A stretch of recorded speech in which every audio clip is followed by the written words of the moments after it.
Steve Farber is with us. He is the founder and chairman of the Extreme Leadership Institute. He's got clients like Microsoft, Hyatt Hotels, Cisco, Ernst & Young, etc.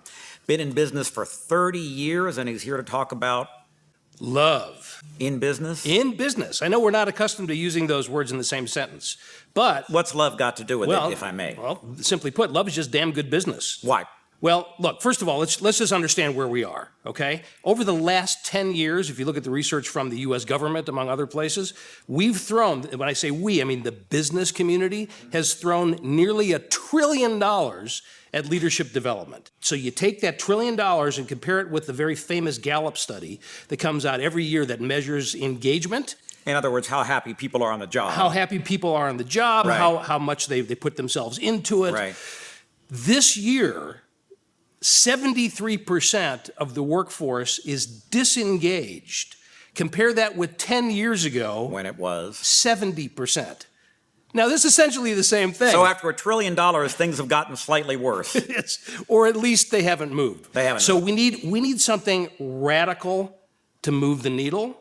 And love is about as radical as it gets, particularly in the context of business. If we really operationalize love, that's where our competitive advantage comes from. That's a big word. What do you mean by operationalize? So there's lots of companies out there that build, marketing campaigns around how much they love their customers, right? And we can print the banners and we can wear the buttons that say, we love our customers. Right. It's not that. That's not a bad thing, as long as we can back it up. We need to create experiences, products and services, combination of the two, that our customers love. Right. Because we all know that that's where our competitive advantage comes from. So in order to create the experience that our customers love, we have to create an environment that our folks, that our people, that our team loves working in. And we can't do that unless we love them and the business and the customers first. I follow the logic, but it sounds to me like you are mandating a sentiment. I can't force myself to love somebody, right? No, you can't. But love, first of all, love is not a sentiment. It's a practice. It's a discipline. So I can care for you. I can be kind to you. I can cultivate an environment that you love working in, even if maybe there's somebody else that I'd rather hang out with, right? But if I can do that, it's going to show up. I'll give you an example. Yeah. There's a great little company in Jacksonville, Florida called Trailer Bridge. They're in the shipping and logistics company. They emerged from bankruptcy in 2014, and the place was toxic. They burned through 4 CEOs in 3 years, 4 heads of HR in 3 years. In fact, HR was known in the company as the rumor mill. That's the function that people thought that they served. They were dying to get out of there. If they could find another job, people were gone. Mitch Luciano, who was part of the management team, was tapped by the board to be the new CEO. Mm-hmm. And this was a guy who I later came to find out, after I heard the story, was a huge fan of my books. The Radical Leap, The Radical Edge, Greater Than Yourself. Yeah. They really influenced how he led. And the core theme in everything that I've written about and everything that I do is this idea that love is good business. So he was putting your stuff into practice and you hadn't even met the guy yet? Haven't even met him, no. Wow. Yeah, which is one of the great things about, and gratifying things about being an author, right? So here's what he did. First thing he said was, I can't take the title of CEO.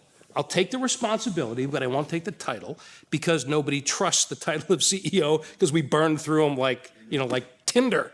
So he said, I'll be the president. I'll earn the title of CEO.